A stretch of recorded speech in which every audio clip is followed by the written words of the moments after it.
Today we are going to see about image restoration.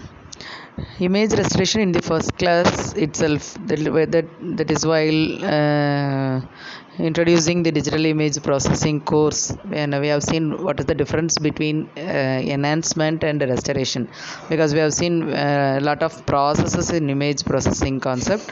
So in that, image restoration is an important concept in which it is different from image enhancement. Image enhancement will reduce the effect of noise, right? So but in image restoration, we are compensating the effect of the noise as well as the process which have degraded the image, right? So the image has been degraded because of some effects, right? So here in this image restoration process, we are going to identify what is the cause of this degradation, and the inverse of this cause will nullify the effect, right? So these are all the two steps in this restoration process, right? So this is the major difference between your image restoration and enhancement, because you might have confusion that in image enhancement also we are using filtering concept like mean filter, median filter, etc. In image restoration also we are having the same concepts, right? But what is the difference, right? The difference is here we are going to model the degradation, right? Degradation process which affects the image, right? So the process which affects the image is modeled in image restoration, and then applying the inverse of the degradation process. This is what here we have mentioned, modeling the degradation process and applying the inverse process, right? This is similar to your channel equalization in wireless communication, right? In channel equalization, what we will do, actually I am transmitting the signal X through the channel wireless media, right? Then I am receiving a signal Y. The received signal Y is nothing but the channel response H is multiplied with my transmitted signal X. So in receiver I have X into H, but the user is in need of X only, right? He doesn't need of the effect of channel H, right? So we have to nullify the effect of H. This is where your equalization comes, right? So your equalizer will nullify the effect of H by multiplying your received signal Y. Received signal Y is nothing but H into X. So received signal Y with H inverse. What happened?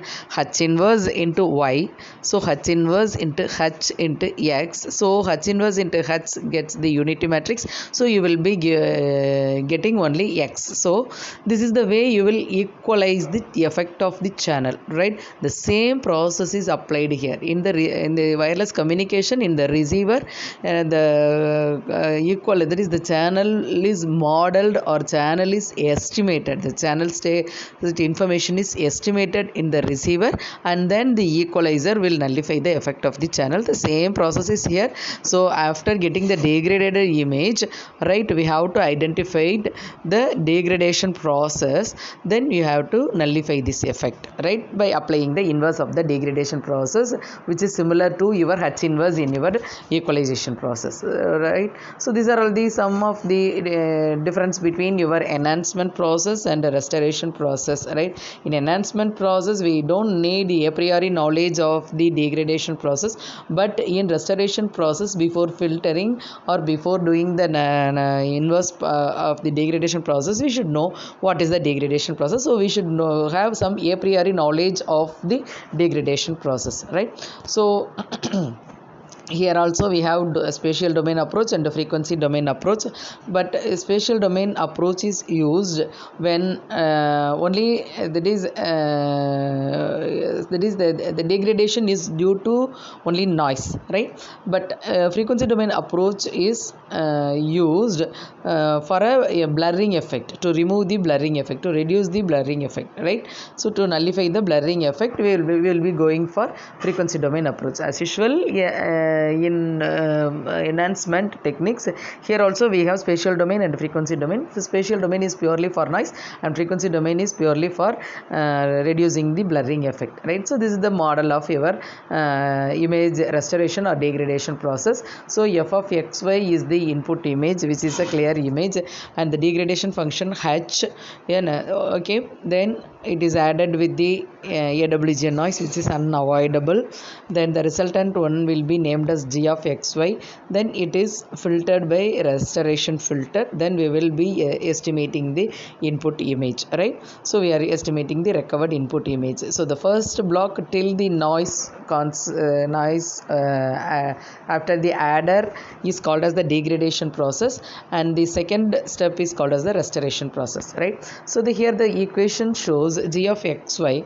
G of xy is nothing but the f of xy, which has been passed through the degradation filter function h, right? So degradation function, you just assume that this is an LTI system, linear time invariant system. So if any function which has been processed, so any signal or any function which has been processed through a linear time invariant system, right, the output is nothing but the convolution of the input and the impulse response of the LTI system. So the degradation function impulse response is h of xy. So my g of xy is equal to my original image f of xy convolution with impulse response h of xy plus the noise eta of xy. So we will get g of xy. So if I am looking the same concept in frequency domain approach, means, right, convolution in time domain is equal to multiplication in the frequency domain. So Fourier transform of f of xy is f of uv, and h of xy Fourier transform is h of uv, then noise Fourier transform is n of uv. So multiplication here and add noise function, then you will have the Fourier transform of the degraded image g of uv. Okay, so now let us look into the noise models, right? What are all the noise which will be giving some effect in our image, right? So first, before that, how we are going to model the noise, we will see the sources of noise, right? There are two ways the noise will have an effect in our image, right? At the first stage, it may be at image acquisition process, right?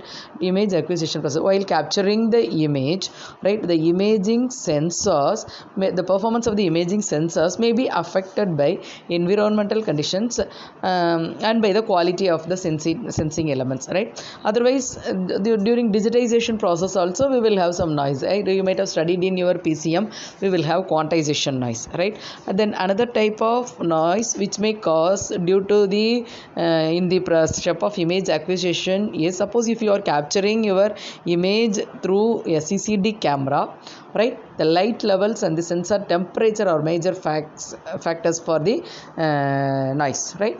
Then the second stage at which we have noise is image transmission, right? As usual in communication, so during the transmission of image through the channel, we will have some interference, right? So this is the noise which will be affecting our signal. So example, lightning, right?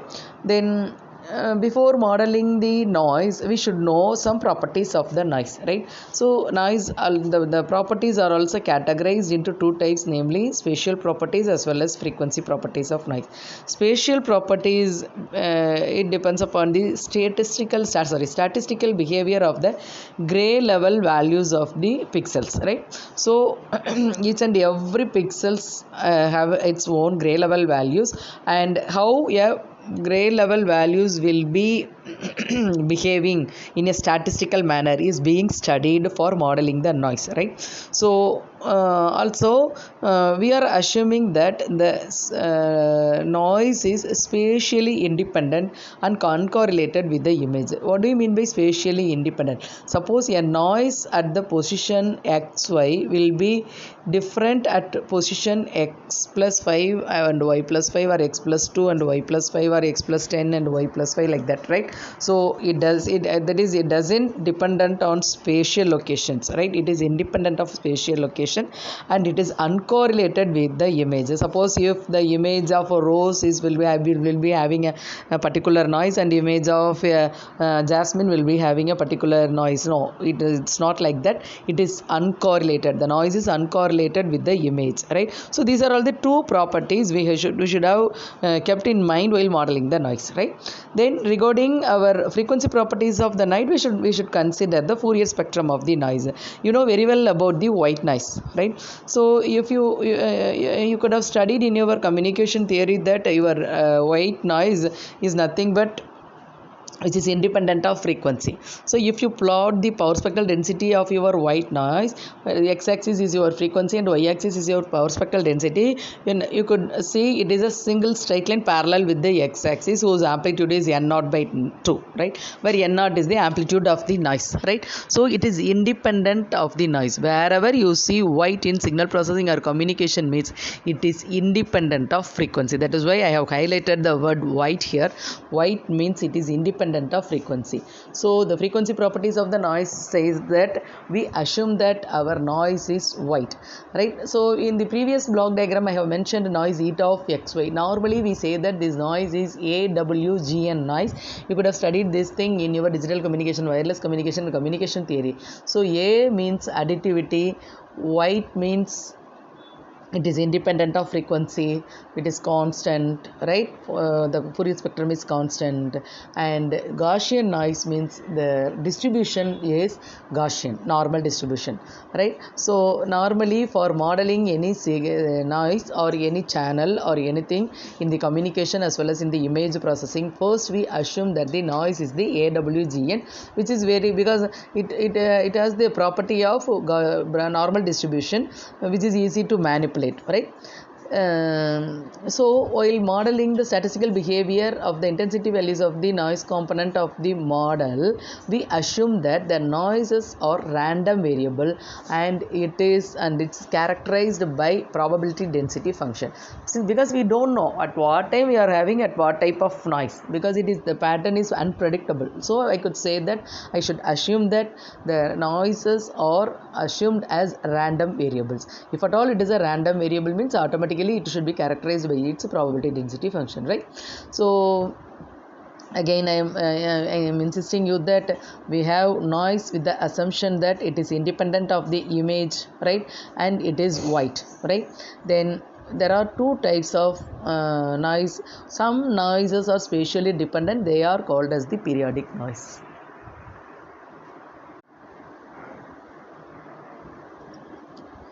So there are another type of noise, namely spatially dependent noise, which is periodic noise. Periodic noise means some cosine waveform or sine waveform may affect my image, right? We will see in detail, right? So first one we are going to see is Gaussian noise. So as I told you several times that Gaussian is having a normal distribution which is mathematically tractable in spatial as well as in frequency domain, because the Gaussian pulse, if we take Fourier transform of a Gaussian pulse, we will have the another Gaussian pulse with different width, right? So both are same, right? Suppose if you take Fourier transform of a sine waveform, you will have two impulses, right, in the two frequency conjugate symmetry of the frequency. Suppose if you take Fourier transform of a square waveform, you will get a sinc pulse. If you take Fourier transform of a sinc, you will get a square waveform. But in Gaussian, if you have a Fourier transform of a Gaussian pulse, you will have a Gaussian pulse, right? So that's why normally we use in the simulation Gaussian noise, right? So it is mathematically tractable. Then it is due to the electronic circuit noise and the sensor noise. So this is the probability density function of your Gaussian noise. So you could have studied in communication and signal processing also. So P of Z is equal to 1 by root 2 pi sigma e power minus of Z minus mu whole square by 2 sigma square. This is the probability density function of Gaussian noise. As a communication or signal processing engineer, you should not forget the Gaussian Gaussian noise probability density function at any const, okay, where mu is your mean and sigma is your variance. I believe what is the difference, what do you mean by mean and what do you mean by variance, right? So in your first class itself I could explain you what is the concept of variance and mean, right? So they are the statistical properties, right?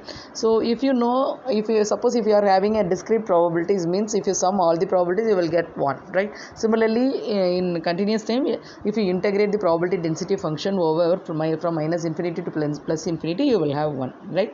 So while looking at this probability density function plot of your Gaussian noise, right?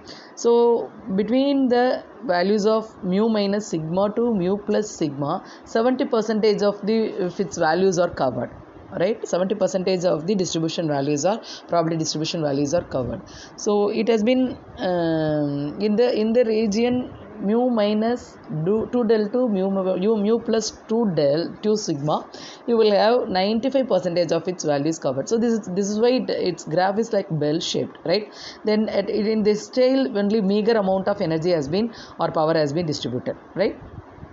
So this is your Gaussian pulse shape. Then uniform noise, which is very rare noise, which normally in practical applications, right, in practical simulations we don't use uniform noise, but it is used for some random number generator, right, whose probability distribution function is 1 minus b by a, where a and b are your range of your z values, that is your pixel values, right? Suppose your pixel values is in the range of a to b, then your probability distribution function of uniform noise, suppose if your if your noise is uniform, means whose distribution is between a and b, right?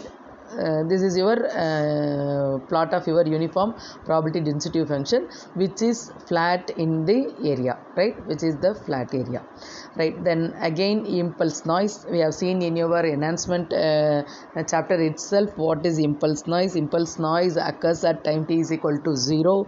So at any time, at any place it occurs.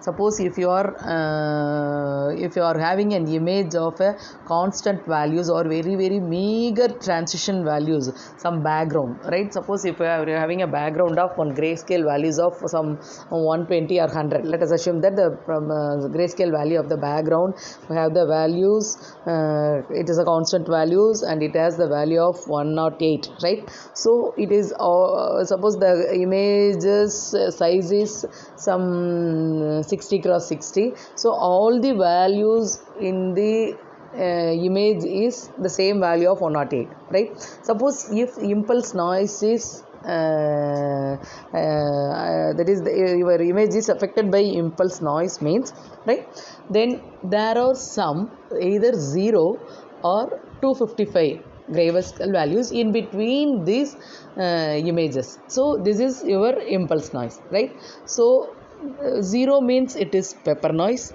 and 255 means it is salt noise. So pepper black, salt white, right? So this is why it is called the salt and pepper noise, and it occurs at least only one point between any in between any images, any grayscale values. That's why it is called as the impulse noise, right? So it is a quick transient, right? It is normally due to faulty switching during imaging. While during the while clicking the camera, there might be some manipulation during the image capturing. So because of this, we will have impulse noise, right? So the probability density function of your impulse noise will have the value of P of A for Z is equal to A, right? P of B for Z is equal to B. This A and B are some values of noise, right? So the Z is equal to 0 means, sorry, A is equal to 0 means it's a black noise or pepper noise, and B is equal to 255 means it is a white noise, right? If at all it is an 8-bit image, right? So then another important point here is if either PA or PB is 0, right? For example, PA is 0.1 and PB is 0 means, so in the image 10% of the image is affected by black, right? Z is equal to A, right? So 10% of the image will be affected by black, and 0 percentage of the image will be affected by white. That means that your image is affected only by pepper noise. Right? Suppose if you are having PA is equal to 0.1 and PB is equal to 0.1, means 10% of your image will be affected by pepper noise and 10% of your image will be affected by white noise. So remaining 80% is normal noise, normal image without any effect. Right? So this is called your impulse noise, and if any PA or PB is 0, means that type of impulse noise is called as unipolar. Otherwise, suppose if PA and PB are having different values, like what I said now, 0.1 and 0.1, means it is a bipolar. 0.1 and 0.2 you can also take. Right? Normally in a fixed filters like this one, it will work well if your PA and PB is having less than 0.2 value. Right? So this is the plot of your impulse noise. This is the probability density function of your impulse noise. So at image, that is at Z is equal to A value, means its probability is PA, and B its probability is PB. Right? So here another good example of your impulse noise. So normally each pixel in the image, suppose if each pixel in an image has the probability of P by 2 being contaminated by either a white dot or a black dot. This is what I told, right? Salt or pepper. So here the example, right? With the probability of P by 2, the image position is, image value is 255. With the probability of P by 2, the image value is 0. Suppose if you take P is equal to 0.1, right? So 0.05 probability you will get 255 value, 0.05 probability you will get 0 value, but then remaining 0.9 probability you will have a clean pixels. That is the picture as such. Right? So this is what this is the example of your impulse noise. Another numerical example of your impulse noise. See, look at this one. The all values are 128, but here there are some 255 or 0 or 0 or 255 something else. Right? So these red marked numbers are your impulse noise. Right? So 10% of the pixels are contaminated by the either salt noise or pepper noise. Right? But equiprobable. Here it is equiprobable. So we will see the one test pattern for noise behavior, right? So this is the one image which we have taken now. One black square, inside the black square another gray square, right? It has somewhat different grayscale value, and another little bit gray value which is similar to white, but it's not white, right? It doesn't have the value of 255. It is somewhat lesser than 255 but higher than the middle value, right? So here we have only 3 pixel values: black, gray and lighter gray, right? So whose histogram is shown here, right? Black, then middle value, and white value near to white, right? So these are all the actual histogram played, right? But when you are considering your Gaussian, uniform and salt pepper, the probability distribution function is shown here. So the first picture, is the noise affected by Gaussian, and second one is the uniform noise, and third one is the salt and pepper noise. So if you look at these, so these are the distribution. So if you look at the distribution, it is a Gaussian shape, bell shape, and uniform, it is almost square, right? Flat, right? But in practice, impulse noise, it is just like impulse. But the thing is, since we know that here we don't have any white pixels here, right? Any white grayscale here, right? White in this picture, that is in this picture only 3 values, but here we have witnessed one. In the histogram we have one impulse at the white. So from this histogram itself we could identify that it has been infected by impulse noise, right?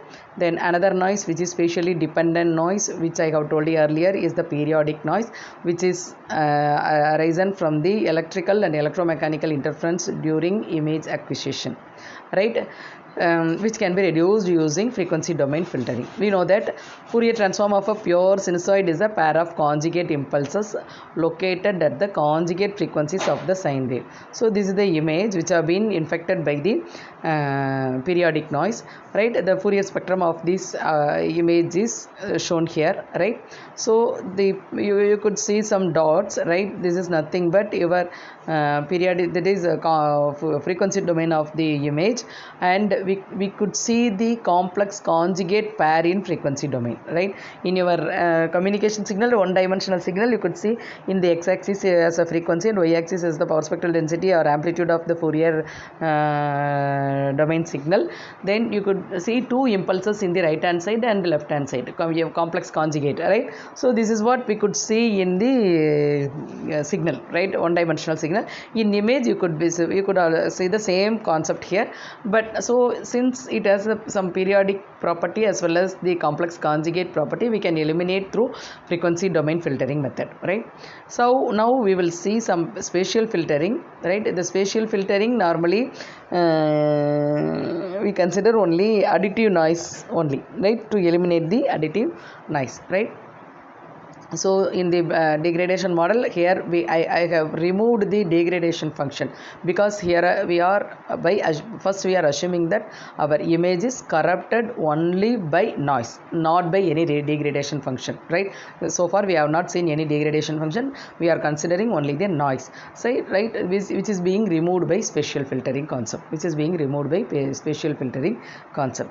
So here g of xy is equal to f of xy. Here we have removed convolution of h of xy, because our image has not been processed through the degradation function, it is being directly added with the noise only, right? So this is your restoration in additive noise only filter. So there are some filters which for denoising the additive noise, right? So these spatial filters, namely mean filters, order statistics filters, and adaptive filters. Mean filters we have already seen in your enhancement techniques. So we have to create one mask, maybe minimum mask size is 3 cross 3 and 4 cross 4 or 5 cross 5, whatever it may be. So if you consider an mn mask size, m cross n mask size, right, whose mask name is sxy, right, whose mask name is sxy, and we have to move past by mask throughout the image from left to right and top to bottom, right, to mingle with all the coordinate, all the pixel values, right? Then take the summation, take the average of the every time when the window or mask is placed on the image, we have to take average of the window coefficient to be multiplied with the original image pixel values and take average of those things, which is the mean filter, right? So normally it as we have seen in your enhancement topics, this mean filter is for smoothing purpose, so it will reduce noise but it will result in blurring, right? Similarly we have, this is arithmetic mean. So the same, the mathematical what we have studied in your class 10 mathematics. So geometric mean is also being calculated for another type of filters. So here instead of doing the arithmetic mean, here we are calculating the geometric mean by multiplying the window sequence,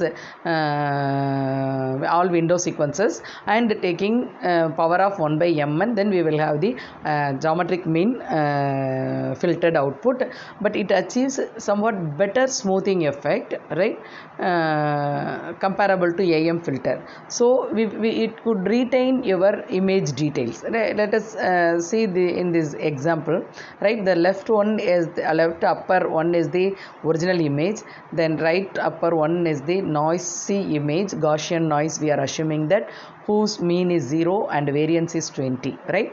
So here the lower left one is the arithmetic mean filter, and this one is the geometric mean filter. So if you could compare these two things, you could see that in arithmetic mean filter the image is more blurred than the geometric mean filter. So from the blue marked which I have marked here is the some knob in your PCB, right, the switch knob in the PCB, right, which is very visible in this geometric mean filter, but which have been blurred in the arithmetic mean filter. So arithmetic mean filter is also removes the noise, but it retains its some of the details, right?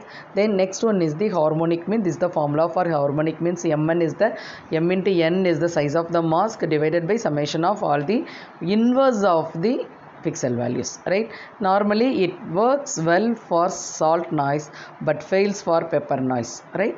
But works well with other types of noise such as Gaussian noise, etc. So why I am including those points here means you are going to write this exam in MCQ pattern only. So these points are very important for MCQ exams, right? So the next mean filter is the contra harmonic mean filter, which is be well suited for reducing salt and pepper noise. See, our harmonic mean filter is suited for salt noise only, not for pepper noise. Here it is suited for salt and pepper noise. This is the formula for your contra harmonic filter.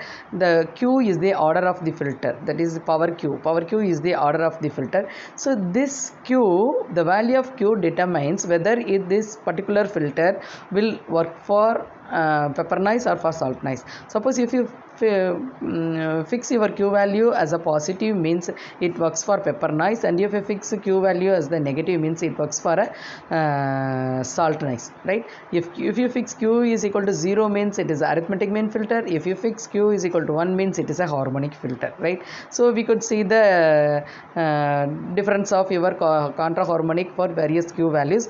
Here Q is plus 1.5, Q is equal to minus 1.5. So this 1.5 works well for pepper noise. The upper the figure is pepper noise, and the right upper figure is the salt noise. White, you could see the white dots. Here you could see the black dots, right? So Q is equal, if you fix Q is equal to 1.5, the black dots are removed. If you fix Q is equal to minus 1.5, the salt noise are removed. Suppose what would happen if I am applying a different that is for pepper noise, if I am applying Q is equal to minus 1.5, means what would happen, right? So this is the thing we will get. So it will contaminate, we will get the worst image, right? So you should keep this mind, when to apply Q is equal to minus value and when to apply Q is equal to positive values, right? Then other order statistics filters are, the order statistics filter means it depends upon how we are going to ranking or ordering the filter, right? First, otherwise we have to write that is actually we are going to play with the window, right, or mask, right? So the pixels occupied by the windows, pixel values occupied by the windows are written in an increasing or decreasing order, and then you have to find out median, maximum or midpoint or etc, right? So if you are replacing a particular pixel value by the median of the filter, means it is called as the median filter, right? This is the median of G of S comma T. G of S comma T is the image occupied by the window, and you have to find out the median value by writing ascending or descending order of the pixel values occupied by the windows or mask, and then you have to find out the median, and you should replace the median value there, which is used for random noise reduction and which gives less blurring than linear smoothing filter. It is effective in the presence of both bipolar and unipolar impulse noise. The next filter is, next order statistics filter is minimum maximum filter. So the maximum filter is 100th percentile filter. That is, you are going to, I am going to write down the pixel values in ascending or descending order, right? Normally we used to write in the ascending order. So the highest value pixel is replaced at the particular value. So I could otherwise say that 100th percentile of the value is replaced there. That is why this maximum filter is otherwise called as 100th percentile filter, right? Median filter can be called as 50th percentile, because that is if I am writing the pixel values in the ascending order, and as I am taking the middle value of that one, I could say that it is a 50th percentile filter, and maximum filter is the 100th percentile filter, which reduces the pepper noise, right? You should that is, you should memorize those things very carefully, because it will be useful for your MCQ exam.